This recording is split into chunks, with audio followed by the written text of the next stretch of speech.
চলতি সপ্তাহে যুক্তরাষ্ট্রে অবস্থান করছে ভারত ও পাকিস্তানের উচ্চ পর্যায়ের প্রতিনিধি দল। ওয়াশিংটনে মার্কিন প্রশাসনের বিভিন্ন পর্যায়ের সঙ্গে বৈঠক করছে তারা। নিজেদের অবস্থান শক্তিশালী করার কৌশলগত প্রয়াস হিসেবে চলছে এসব বৈঠক। ওয়াশিংটনে আয়োজিত এমন এক নীতি নির্ধারণী আলোচনায় পাকিস্তানের সাবেক পররাষ্ট্রমন্ত্রী বিলাওয়াল ভুট্টো জারদারি অভিযোগ করেছেন, দক্ষিণ এশিয়াকে পানি নিয়ে এক ভয়াবহ পরমাণু যুদ্ধের দিকে ঠেলে দিচ্ছে ভারত।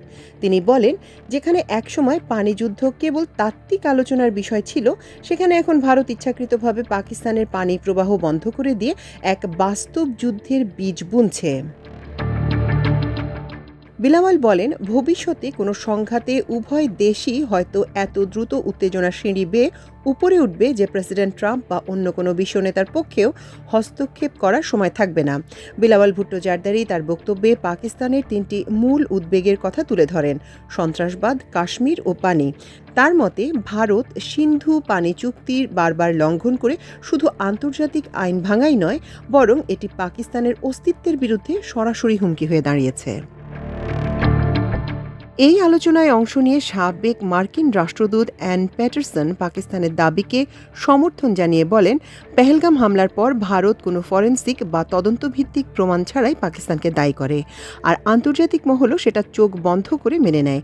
এটা অত্যন্ত উদ্বেগজনক। তিনি বলেন, ঘটনাটি প্রায় এক পরমাণু যুদ্ধের দিকে গড়িয়েছিল।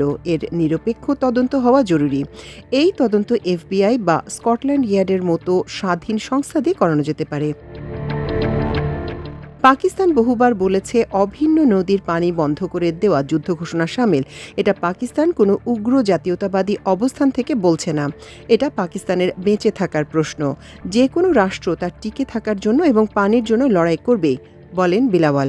তিনি আন্তর্জাতিক সম্প্রদায়কে আহ্বান জানান যেন তারা ভারতের এই আগ্রাসী পদক্ষেপের বিরুদ্ধে কঠোর অবস্থান নেয়। এদিকে পাকিস্তান বলছে, ভারত যদি পানি সরবরাহ বন্ধ করে দেয় তাহলে সেটি যুদ্ধ ঘোষণা শামিল। অপরদিকে ভারত বারবার পাকিস্তানের সন্ত্রাসবাদের বিরুদ্ধে যথাযথ ব্যবস্থা না নেয়ার অভিযোগ তুলে আসছে। এই পটভূমিতে ওয়াশিংটনে দুই দেশের কূটনৈতিক তৎপরতা শুধু বর্তমান উত্তেজনা প্রশমনে নয়, বরং ভবিষ্যতের শক্তির ভারসাম্য নির্ধারণেও গুরুত্বপূর্ণ হয়ে উঠছে। আর ঠিক এই সময় বিলাওয়ালের সতর্ক বার্তা যেন এক অনুচ্চারিত আতঙ্ক জাগিয়ে তুলেছে। পানি নিয়ে দক্ষিণ এশিয়ায় সত্যিই কি প্রথম পরমাণু যুদ্ধ ঘনিয়ে আসছে?